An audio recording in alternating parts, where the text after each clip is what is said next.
Welcome back to Talk About It in English, where we learn how to handle real life in clear, natural English. Today, we aren't just going to learn vocabulary, we are going to build a high-pressure panic simulator. Picture this.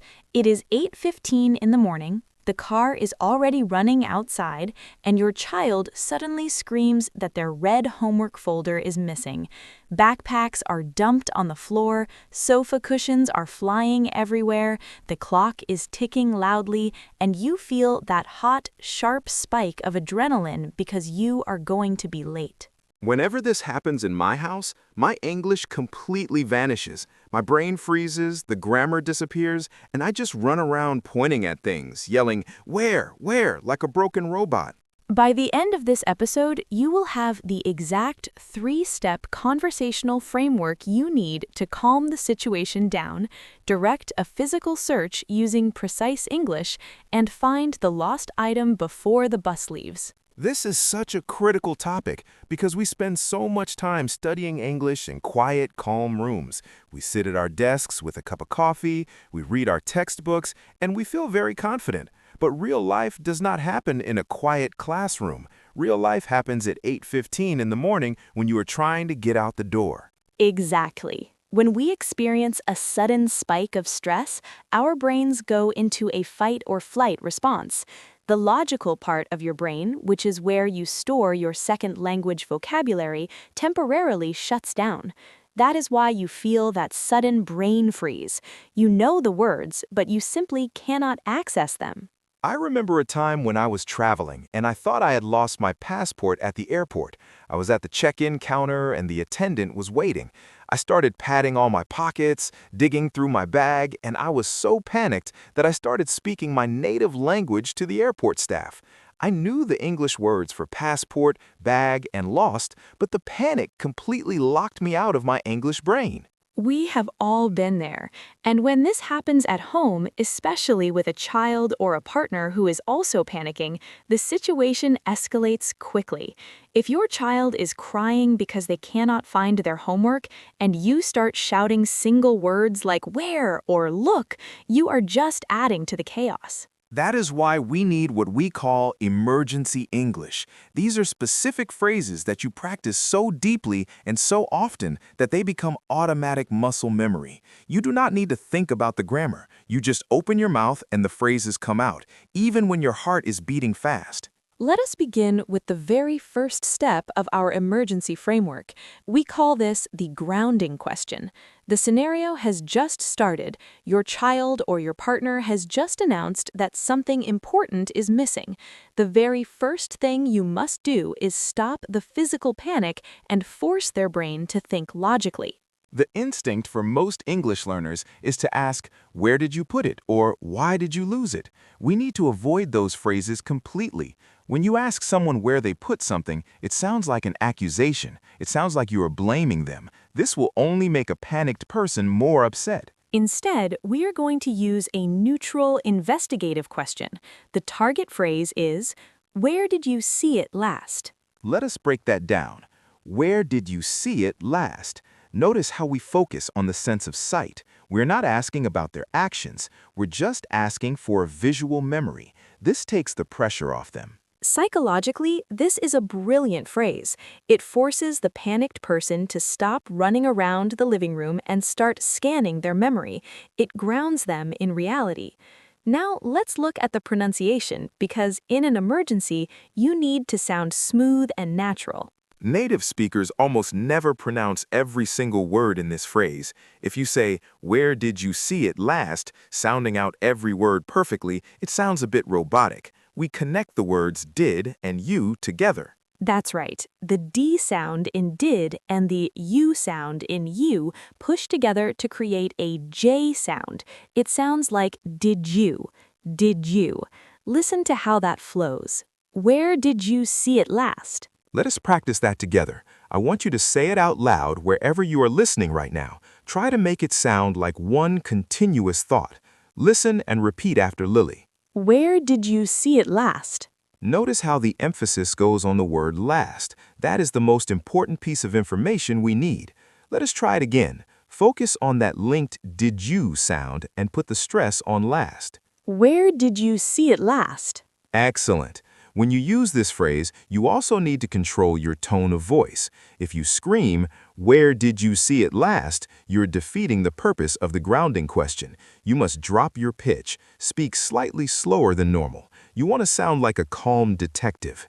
Imagine you are a detective investigating a mystery. You are in control. You are calm.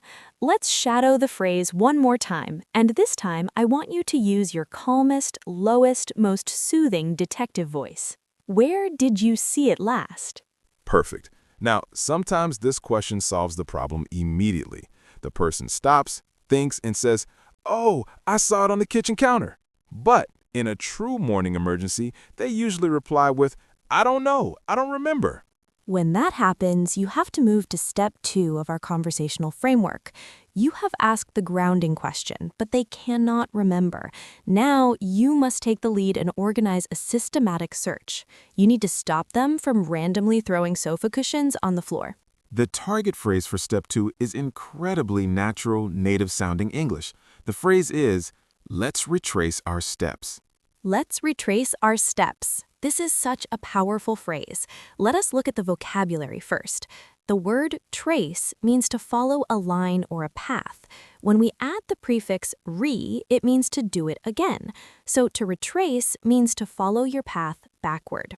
And the word steps refers to your physical movements.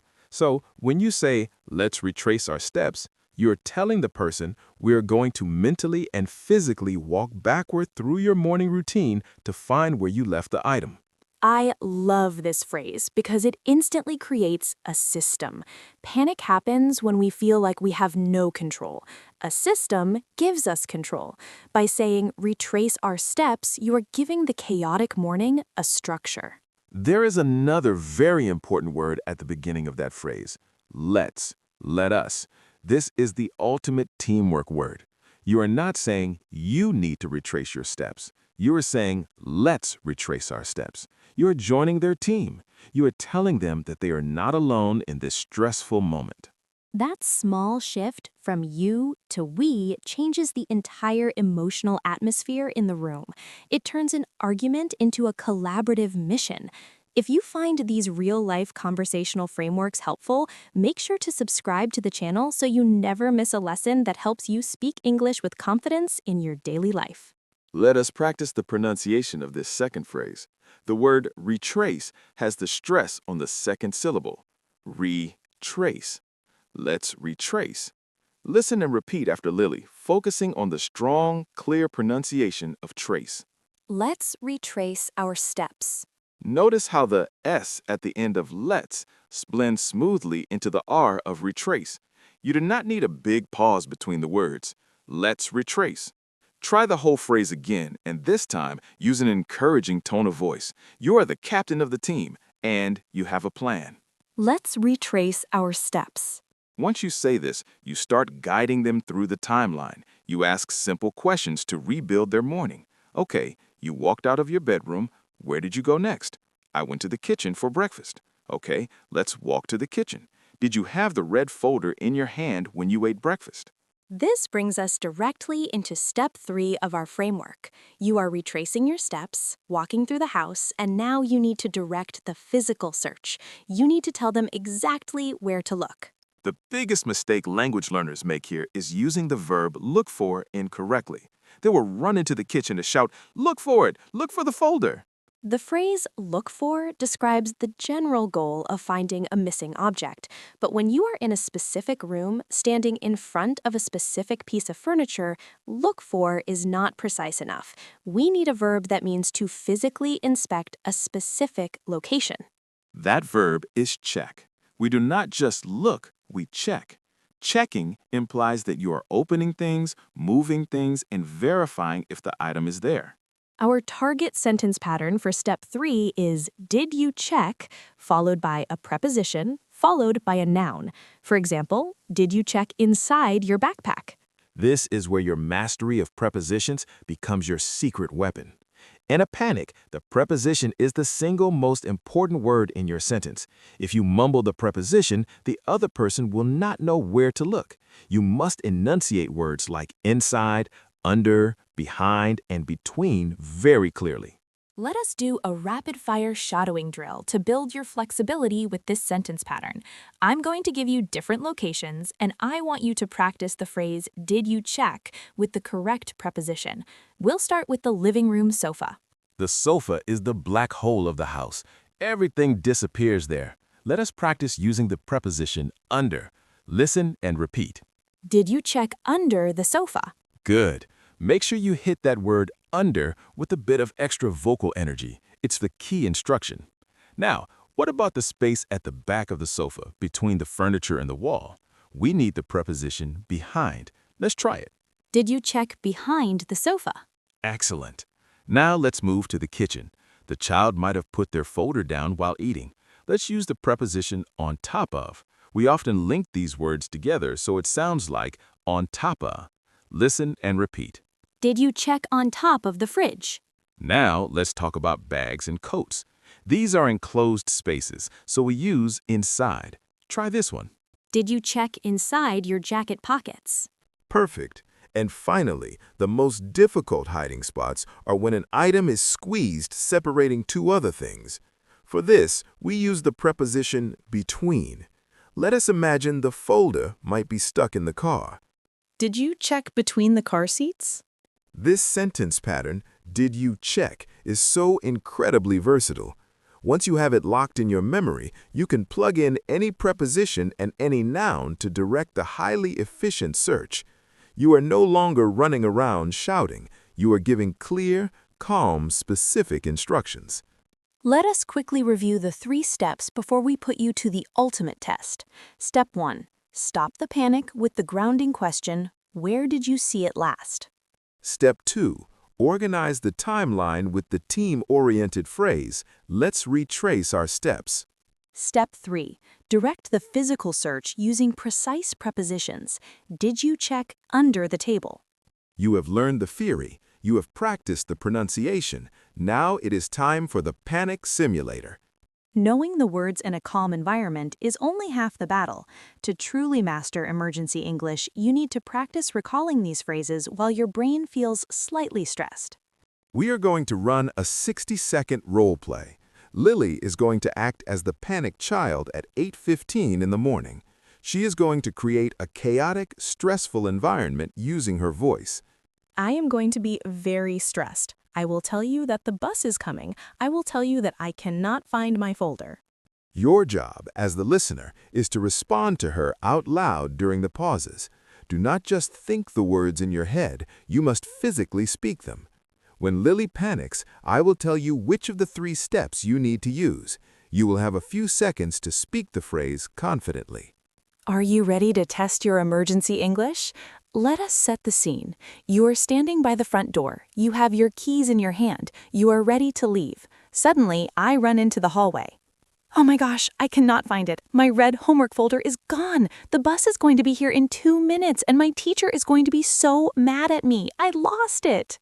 Okay, listener, the panic has started. You need to stop her spinning mind. Ask her the grounding question right now. If you said, "Where did you see it last?" you did a great job. But I am still panicked, and I cannot think clearly. Let us continue. I don't know. I don't remember. I had it last night when I was doing my math homework, but now it's completely gone. She cannot remember. You need to take control and organize the timeline. Tell her that you are going to walk backward through the morning together. Say the step 2 phrase now. Excellent. You said, "Let's retrace our steps." That instantly makes me feel like we have a plan. So we start walking back through the house. Okay, I woke up, I put my folder in my room, then I came out to the kitchen to eat cereal. I brought my backpack with me to the kitchen table. You have a location, the kitchen table. Now you need to direct the physical search. Ask her if she looked in the space underneath her school bag. Say the step 3 phrase using the preposition under. Go. You asked, "Did you check under your backpack?" I lift up my backpack, and there it is. The red folder was hiding right underneath it on the kitchen chair. I found it. Thank you. Congratulations, you just successfully navigated a high-stress morning crisis completely in English, without losing your temper and without forgetting your vocabulary. How did that feel? Did you feel a little bit of that brain freeze when I started panicking?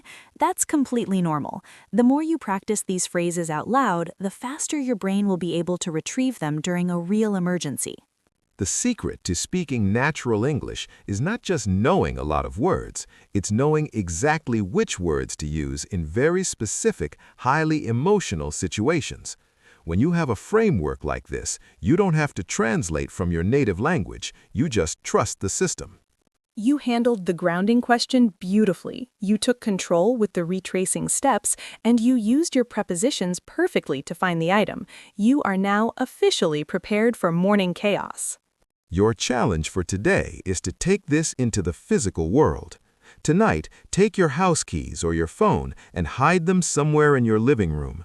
Then walk around the room alone and speak these 3 search phrases out loud to yourself. Did you check behind the curtain? Did you check under the rug? Connecting the physical movement with the spoken English is the fastest way to build permanent fluency. Keep practicing those phrases out loud, and you'll never freeze up during a morning emergency again. Thank you for joining us today, and we'll see you in the next lesson.